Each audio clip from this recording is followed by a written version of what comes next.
Hello, everyone, and thank you very much for listening to this webinar about the World Benchmarking Alliance, or WBA, Climate and Energy Benchmark, made in partnership with CDP and the ACT Assessing Low Carbon Transition Initiative.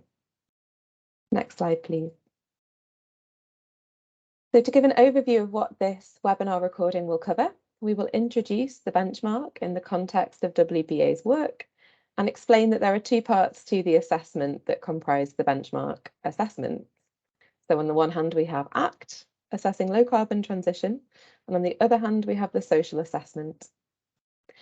We'll then look a bit more deeply into the assessing low carbon transition methodology, how the scores are created, what are the data sources used, and how these assessments will be conducted.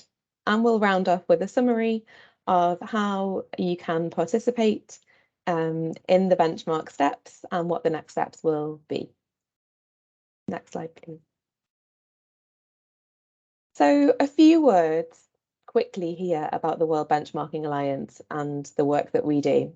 There's much more on this available on our website, which we encourage you all to read through and understand what the benchmarks are doing, what role they have to play in leading the transformative change required to achieve the UN Sustainable Development Goals and the Paris Agreement. The World Benchmarking Alliance knows, and as others know too, business has a key role to play in leading this change. And so we develop free and publicly available benchmarks on entities in the private sector to measure and compare their performance towards the global goals. These findings equip, of course, the companies and entities themselves, as well as investors, governments and policymakers, civil society and individuals with information so they can see where more action is needed. And in doing so, we're really creating a system that recognises leadership and also creates accountability for entities that continue to lag behind. Next slide, please. So how do we do this? Well, we know this urgent action is really needed and that the SDGs can only be achieved through this transformative and transformational change. And in setting up how we do our work, we've recognised the interconnected and interdependent nature of the Sustainable Development Goals.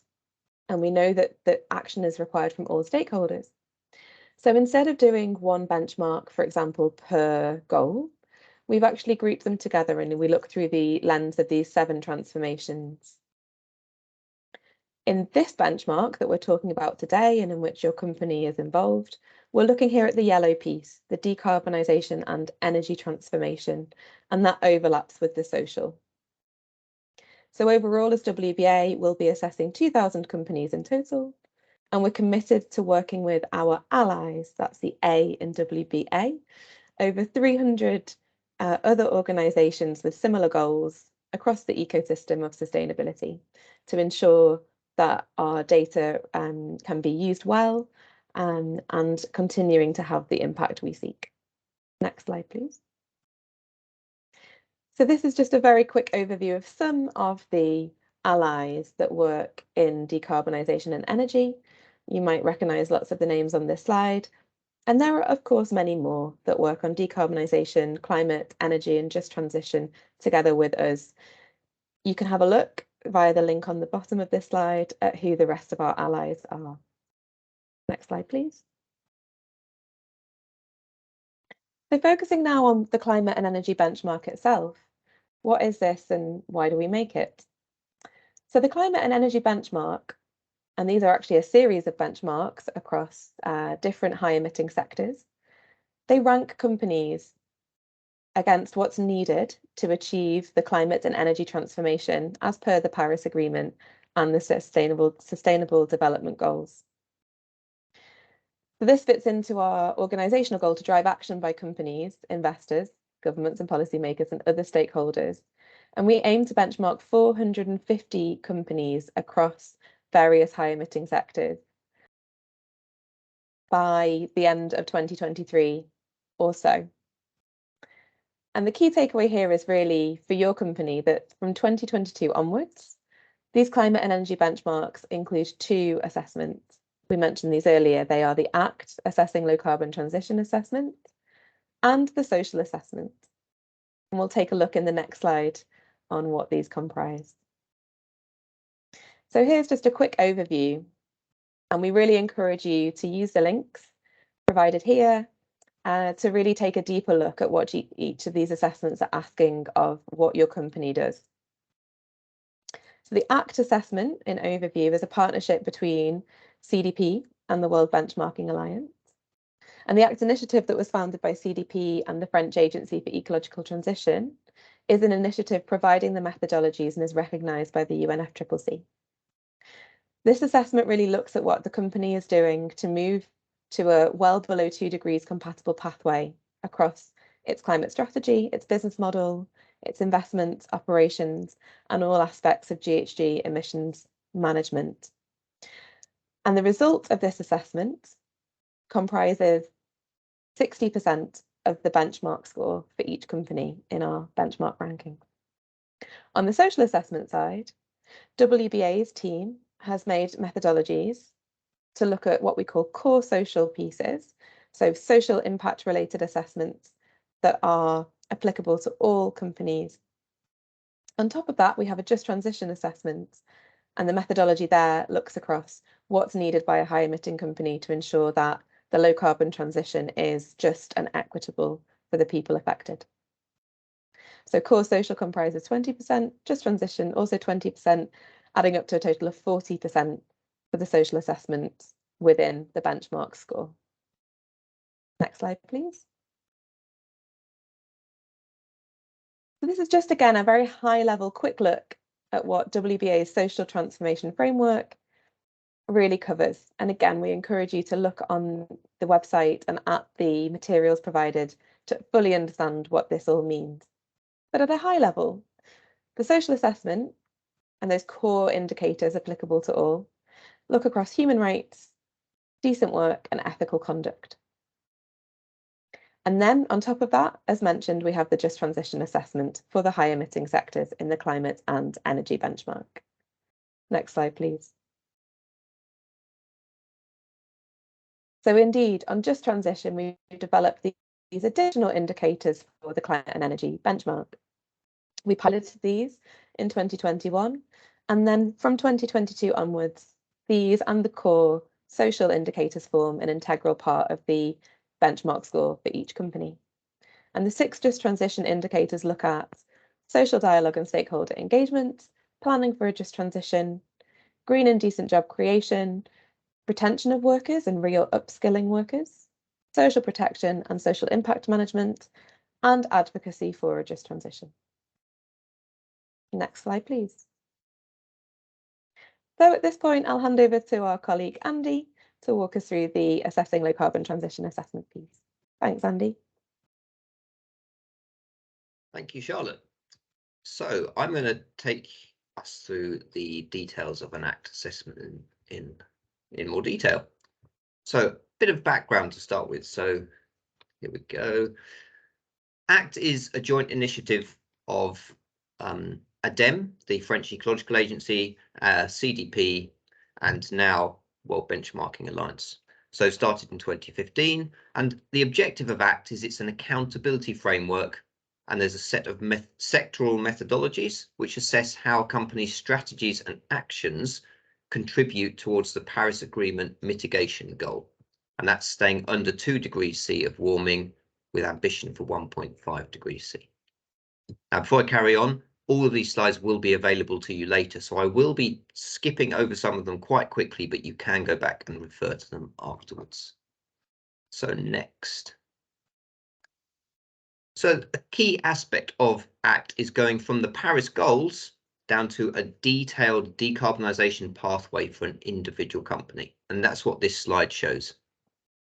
To summarise, at the global level, the goal of the Paris Agreement led to the identification of a global carbon budget and a mitigation scenario. So the IPCC developed this. This global scenario can then be divided into scenarios for individual high impact sectors, and that uses the International Energy Agency Energy Technology Perspectives work, and also the sectoral decarbonisation approach, which was developed by the Science Based Targets Initiative. Now, there are a lot of organisations here, some of them you'll be familiar with, this slide gives you a nice overview of all of those. From the sectoral decarbonisation pathway, we can then create a company-specific pathway based on what the emissions intensity is of your company now and where it needs to be by 2050. So the ACT sectoral methodologies, they were developed in consultation with your industry sector. So they have had involvement and input from companies in your sector. Next slide. So just very briefly, ACT does work with other initiatives and organisations. As mentioned, I work for CDP. We use the Science Based Targets Initiative, as just mentioned.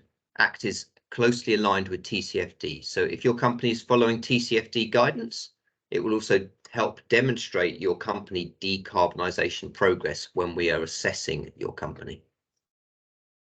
So onto the methodology section. We're going to look in more detail at the actual methodologies we use. So there's an ACT framework, and I'm going to go into some of the detail here. This is the ACT framework, so 5 hexagons, and we're looking at 5 different aspects, 5 guiding questions, as it were. So from the commitment made by your company, an ACT assessment evaluates how your company will achieve this commitment or this plan. So a transition plan, that's the second hexagon. And then looking at the actions that are already taking place in the present, and also what legacy actions you've taken in the recent past. So that's hexagons 3 and 4. And then we look at how consistent the company is across all of these areas to assess whether it's likely that the plans, the transition plan, the targets will be achieved. On to the next slide. This shows what an aligned state is for a company across those 5 areas. Now, I'm not going to go into too much detail here, but you can tell there's some characteristics we are looking for in an aligned company. This is what we're looking for. This is what an ACT assessment seeks to assess and to find out about your company. So on the next slide, a bit of detail about how the scoring works. So an ACT score is made up of a number, a letter, and then a plus, equals, or minus. So to break them down, the number is the performance score. This is a set of key performance indicators across quantitative and qualitative modules. The narrative score, this is a letter from A to E, with A being the highest and E being the lowest. This is looking at the broader context of the company and summarises everything we find from publicly available data about the company, so from company reports, but other sources as well. The third element of the score is the trend. This is plus for we think the company's score is likely to improve in the near future, equals for it will stay the same, or minus for worsening. So now we're going into a bit more detail on these. The performance score is made up of 9 modules. The narrative score, which we'll come back to in a minute, the narrative score is made up of 4 different areas. So looking at the company's business model and strategy, the consistency and credibility of the company's statements, plans, targets, etc. The company's reputation, that may have a bearing on whether the company will achieve or deliver on these plans, and then any specific transition risks that the company faces. The trend score, as mentioned, we're looking in future improvement or staying the same, but this is looking at emissions specifically, and then business model and strategy. Those are the main indicators that we look at in that area. So the next slide goes into some more detail on the performance modules. Now, there are 9 of these modules. Not every sector has every module. The first 4 are quantitative. So these modules remain the same generally. The weighting does vary. So you can see in column 2 that there's a range. This is because for some sectors, some of the modules are more relevant than others. So the 4 quantitative modules are targets, material investment, which is looking at the assets the company has, intangible investment, so often this is research and development, but may also include training of staff and other types of intangible investment in the low carbon future. And then sold product performance, so looking at the carbon intensity of the assets. Module 5, and then the next 4 on the next slide.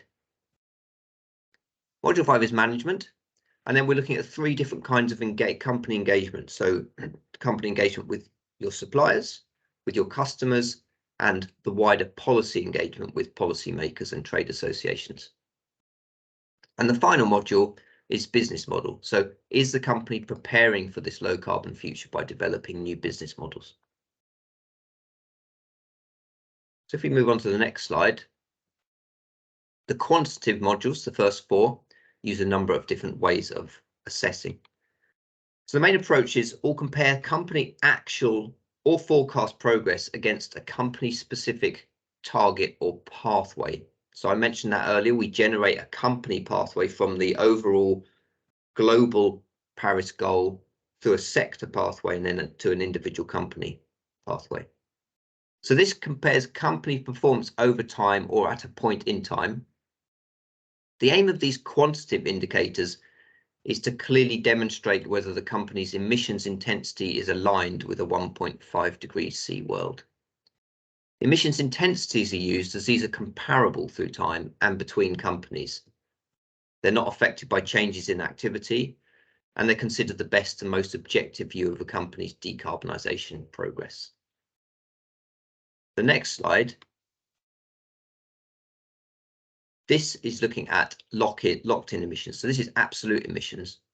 While emissions intensity is a very useful tool and a very useful metric for assessing a company, we also need to look at the absolute emissions. So the locked-in indicator does this by comparing absolute emissions from existing and forecast assets against a company emissions budget generated from the scenario that we're using. Analysing a company's locked-in emissions alongside science-based budgets gives the means to scrutinise the potential cost of inaction, including the probability of stranded assets. And examining absolute emissions, along with recent and short-term emissions intensity trends, forms part of a holistic view of company emissions performance in the past, present, and future. And that's a key aspect of ACT. It's looking at the past performance, the current present performance, and predicted future performance. Moving on to the next. So when it comes to the qualitative modules, we use what are called maturity matrices. And here we will collect data on the company and we'll assess how well it performs against this matrix, giving it a score of 0% if it's just basic, all the way through to 100% if the response or the company is low carbon aligned. So as an example, if we're assessing the quality of a company's transition plan, assessors will look at a number of aspects of the plan. One of these is whether the plan contains financial projections. A company scoring basic would either have no transition plan or no financial content in that plan. A company scoring advanced will demonstrate that it has considered the financial costs of the transition, but has not necessarily quantified the costs. And a low carbon aligned company will give a comprehensive view of the total costs to the business associated with the transition plan. So on to the final slide in this section, data sources. So the data we use for the WBA climate and energy benchmark is all publicly available. So we will use your financial and sustainability reports, responses to the CDP questionnaire if you are a CDP responder. We'll look at your websites and other publicly available materials. And then we have a data validation process. So once we've collected the initial data, we will send that out to you for you to check and validate if you choose to respond to that. So that's all on the actual ACT assessment. I'm going to hand back now to Charlotte, and she's going to run through a little bit more about what to expect from the assessment process.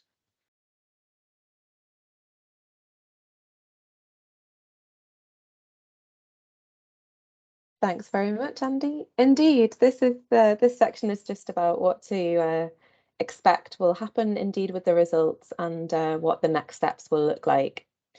So again, here we're just sharing at a high level the outputs of this process. So we mentioned earlier that the benchmark itself creates a ranking, and the full sample will be ranked, showing the ACT rating and score, and combined with the social assessment score relative to the other companies that are in the sample for this benchmark. So you can actually click through the link here, and it's easily available on our website as well. You can see the previous iterations of our climate and energy benchmark rankings. And each company will receive an individual scorecard. So you see an example here on the right-hand side of a scorecard from the electric utilities benchmark.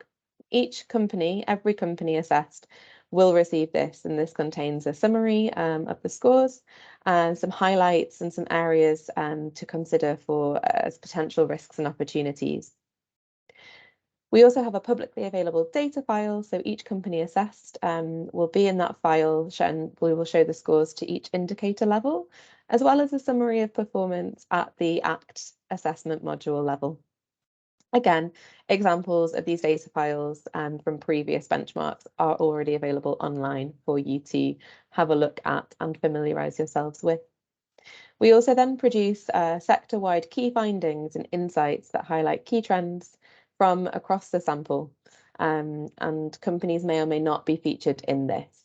And again, you can find examples of insights reports from previous benchmarks on our website.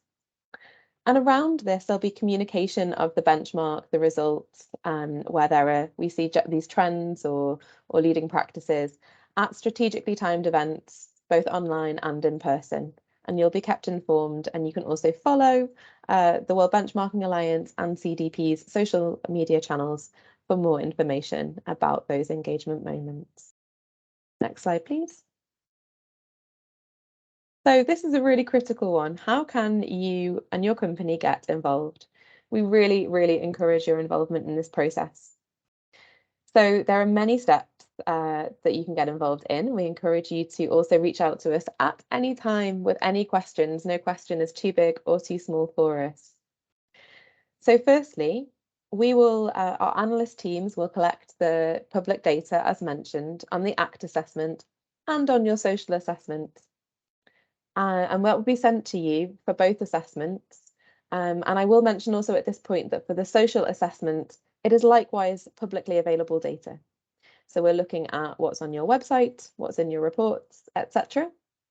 And the data that's collected by our analysts will be sent to you, and then we ask you to engage with that data through the data validation process. So you can review that data. We're not asking you to pre-populate, but rather simply review what we provide and provide any supplementary information as needed. There will then, if you've engaged with that data validation process, you can also view the results for your company pre-publication. And then, following from that, there is an opportunity potentially to include quotes or testimonials in press releases or in the final report, and we will be in touch at the appropriate time on that. And then, as mentioned, there are various events to discuss the findings during and after the development of the benchmark. Next slide, please. So really critical here. I think that the main points are available on the slide, but we really, really encourage strongly for individuals in the companies engaging in the process to review the methodology reports, and that will be sent out along with these slides. There are also supporting learning tools.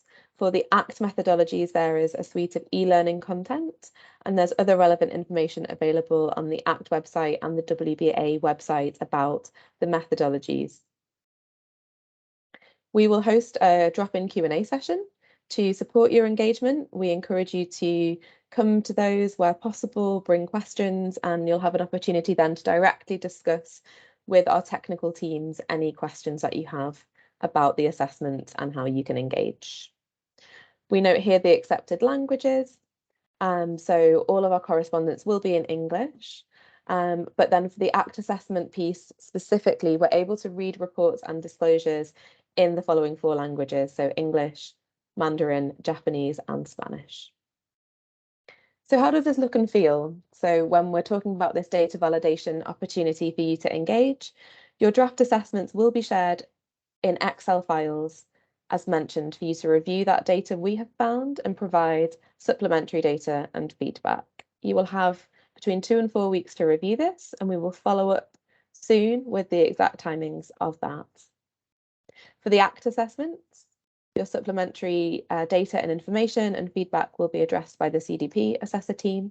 And for the social assessment, they will be addressed by the WBA assessor team.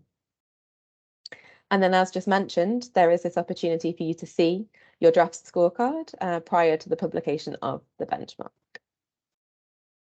Next slide, please.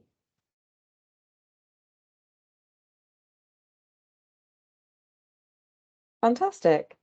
So we hope to have provided you via this recording a good overview of the steps, the content, and how to get in touch with us. And we know that this all-important final slide here just provides our contacts. So on the CDP side, please don't hesitate to reach out to Andy, who you've heard from on this recording, and his colleague Kate, who will be very happy to assist you on anything relating to the assessing low carbon transition assessment. And for questions about benchmark, about the World Benchmarking Alliance, and about the social assessment, please reach out to Vicky Sims via the email address shown here, and to Marie Keeling via her email address shown here, and we will be very happy to guide you in the process. As mentioned earlier, no question is too big or too small, and we very much look forward to hearing from you and to engaging with you in this whole benchmarking process. Thank you very much.